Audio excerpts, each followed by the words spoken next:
దేవుని వాక్యంలో నుండి యెహెజ్కేలు గ్రంథం 46వ అధ్యాయం.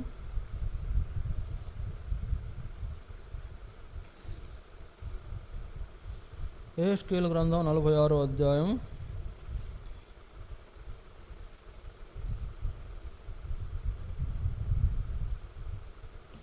3వ వచనం. యెహెజ్కేలు గ్రంథం 46వ అధ్యాయము 3వ వచనం. అందరం కలిసి చదువుతాం. యెహెజ్కేలు 46:3. మరియు విశ్రాంతి దినములలోను అమావాస్యలలోను దేశ జనులు ఆ తలుపు దగ్గర నిలవబడి యెహోవాకు ఆరాధన చేయవలెను. మళ్ళీ చదువుదాం. మరియు విశ్రాంతి దినములలోను అమావాస్యలలోను దేశ జనులు ఆ తలుపు దగ్గర నిలవబడి యెహోవాకు ఆరాధన చేయవలెను. కనుక యెహోవాకు ఆరాధన చేయవలెను. ఈ మాట ద్వారా దేవుడు మనతో మాట్లాడి ఆరాధనలో ప్రవేశించినట్లు మనకు ఆయన సహాయం చేయడం కొరకై చిన్న ప్రార్థన చేసుకుందాం. మోకరించండి.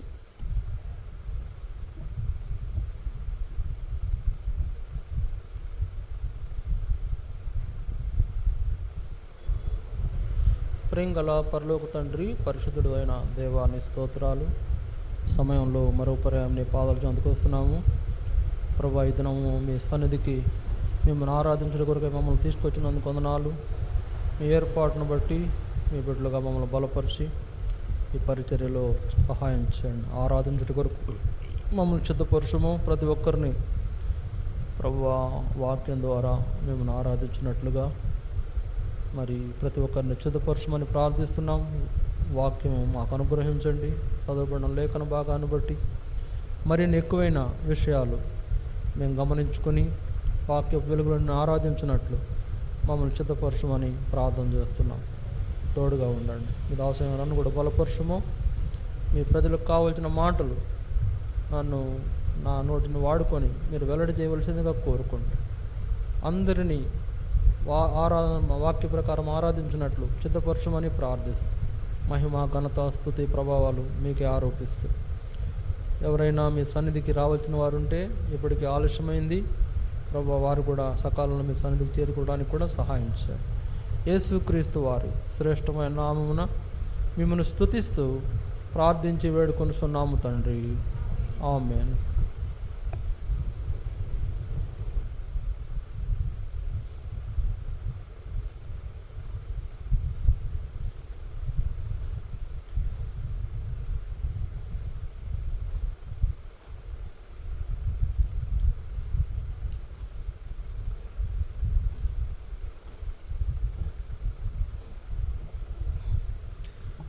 ఇక్కడ రాయబడిన మాటలో మనం జ్ఞాపకం చేసుకుంటే దేవుడు మరి మనకు జ్ఞాపకం చేస్తున్న సంగతి ఏంటంటే, విశ్రాంతి దినములలో అమావాస్యలలో దేశ జనులు ఆ తలుపు దగ్గర నిలవబడి యెహోవాకు ఆరాధన చేయవలెను. కనుక దేశ జనులు ఆరాధన చేయవలెను అని మనం ఇక్కడ జ్ఞాపకం చేసుకుంటున్నాం. దేశ జనులు ఆరాధన చేయాలి.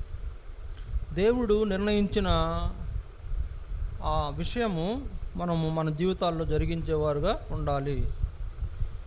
అందుకే అక్కడ మందిరం యొక్క అనుభవము, మందిరం యొక్క నమూనా, తర్వాత మందిరంలో ఏమేమి జరగాలో యెహెజ్కేలుకు చెబుతూ దేవుడు మరి విశ్రాంతి దినమున ఆ మందిరపు తలుపు తీసి ఉండాలి.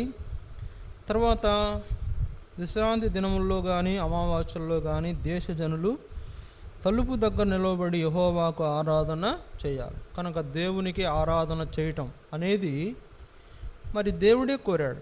దేవునికి ఆరాధన చేయటం అనేది మనుషుడు పెట్టిన పద్ధతి కాదు, దేవుడే అది నిర్ణయించాడు. దేవునికి మనం ఆరాధన చేయాలి. ఎందుకు ఆరాధన చేయాలి అంటే, ఆయన మన కొరకు ఎన్నో కార్యాలు చేశాడు. ఒకటి కాదు, రెండు కాదు, ఎన్నని చెప్తాం. ఎన్నో కార్యాలు చేశాడు. మనుషులు ఎవ్వరు మనకు మరి అలాంటి సహాయం ఎవరు కూడా చేయలేరు. కనుక దేవుడు మనకి ఎన్నో విషయాల్లో సహాయం చేసి మనలను ఇంతవరకు నడిపించిన దేవుడు.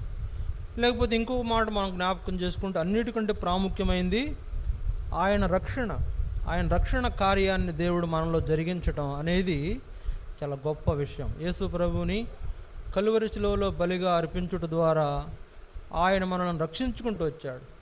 ఆయన శిలువలో మేకులు కొట్టి శిలువలో వేలాడదీసి ఆయన చిందించిన రక్తంలో మన పాపాలను కడిగి మనల్ని పవిత్రులుగా చేసి మనల్ని విమోచించిన దేవుడు ఆయన ఏర్పాట్లోకి వచ్చిన తన ప్రజలైన వారు, రక్షించబడిన వారు ఆయన్ని ఆరాధించాలనేది దేవుని యొక్క ఆలోచన. అంతేకాదు, దేవుడు మనకు అనేక రకాలుగా సహాయం చేస్తూ మనల్ని పోషిస్తున్నాడు, మనల్ని నడిపిస్తున్నాడు, మనల్ని ఆదరిస్తున్నాడు, మనల్ని బలపరుస్తున్నాడు, మనకు సహాయము చేస్తున్నాడు.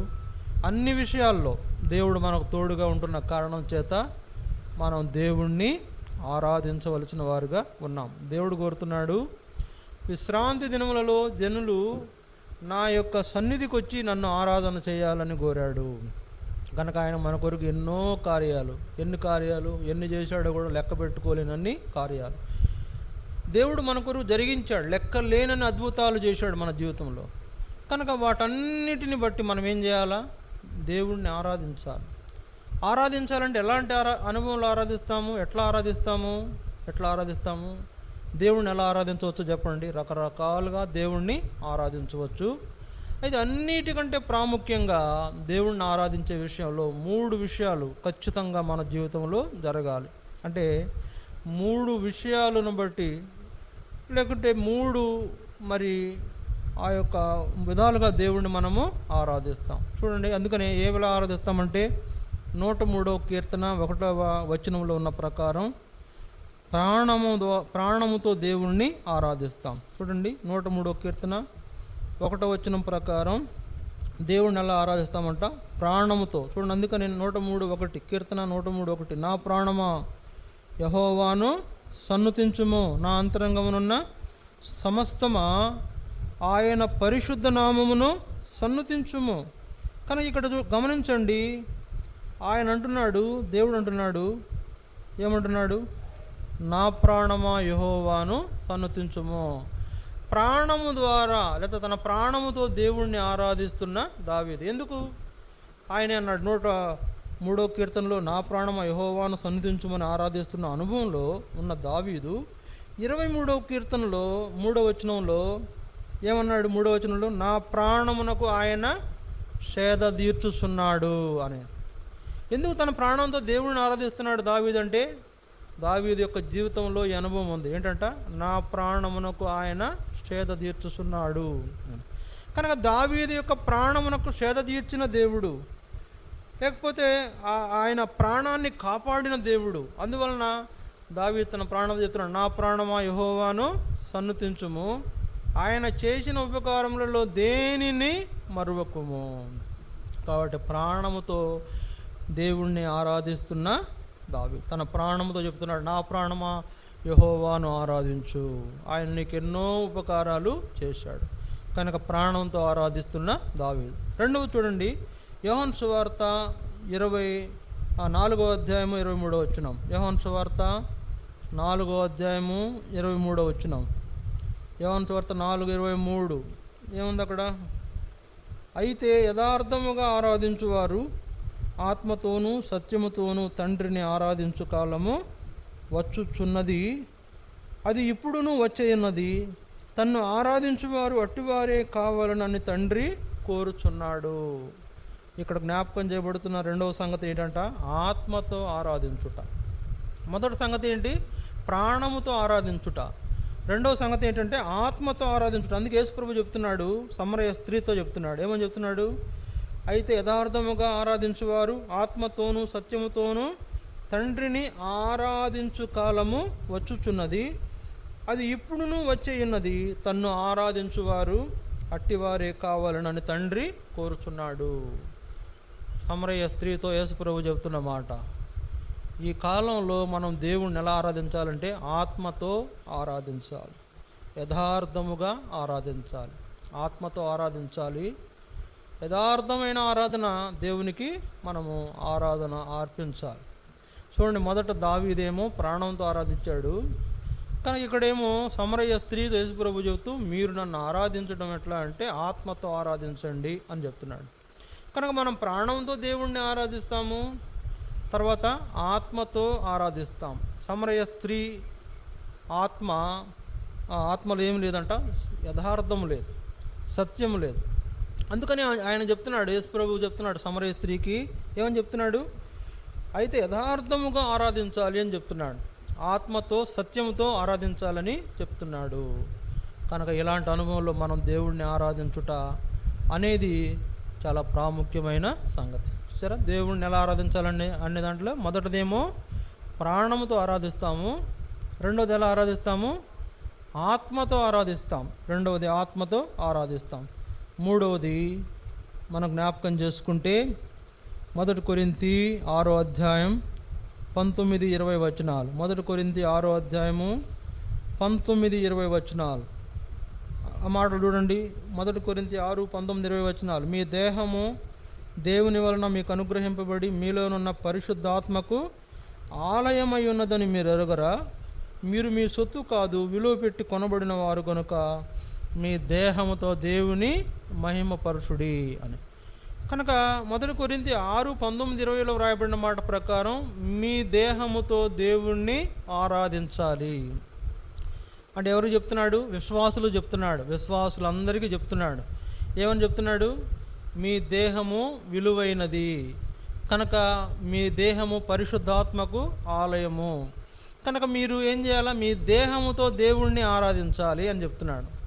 సరే, ఎవరికి? విశ్వాసులందరికీ వర్తించే విషయం. కనుక విశ్వాసులందరూ కూడా తమ దేహంతో దేవుణ్ణి మహిమపరచాలి.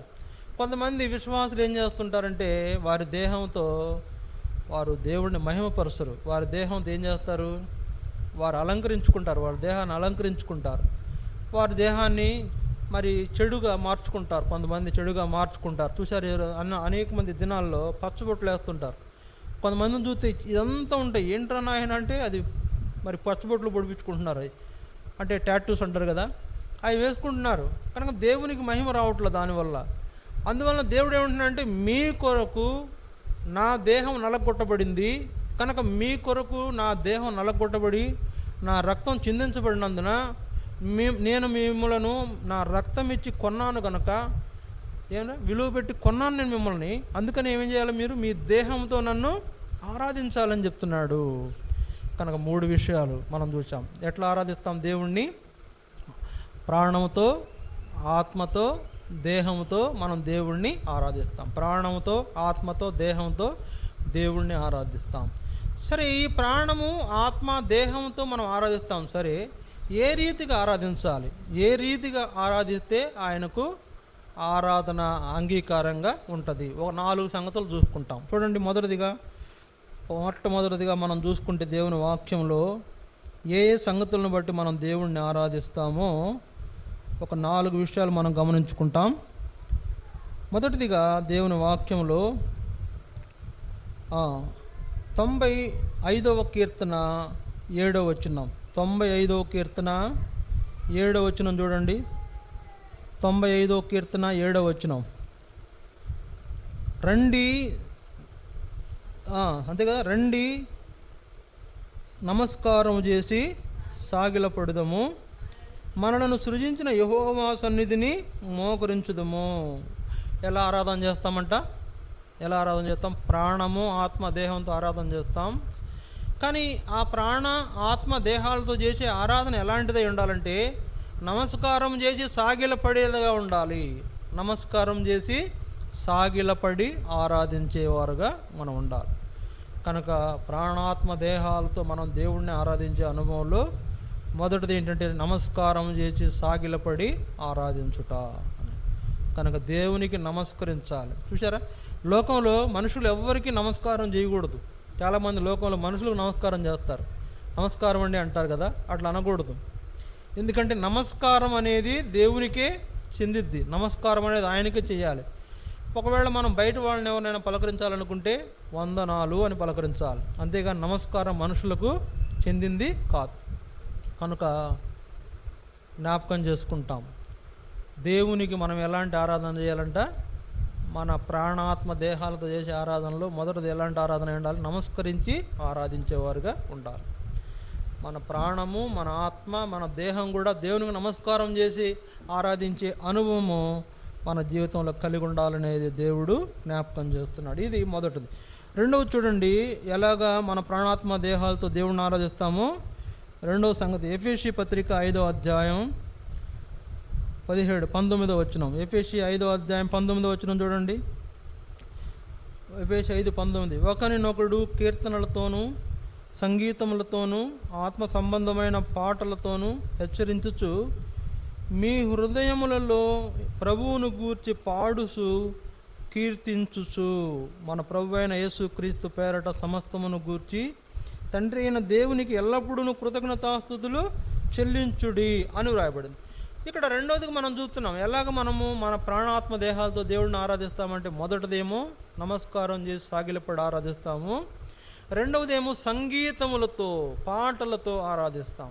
సరే, సంగీతములతో పాటలతో ఆరాధించుట.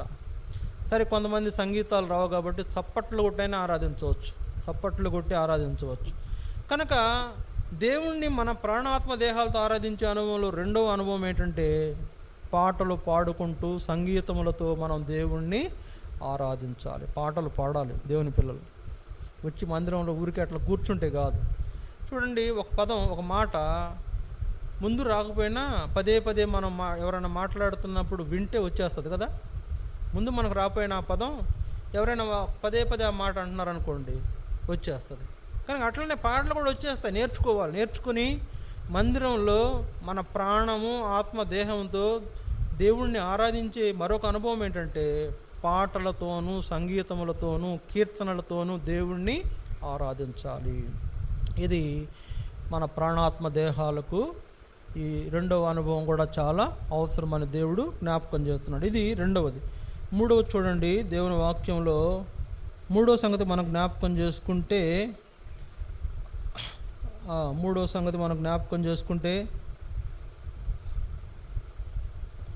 ద్వితీయోపదేశకాండం 12వ అధ్యాయం 5-6 వచనాలు. ద్వితీయోపదేశకాండం 12వ అధ్యాయము 5-6 వచనాలు దయచేసి చూడండి. ద్వితీయోపదేశకాండం 12వ అధ్యాయం 5-6 వచనాలు.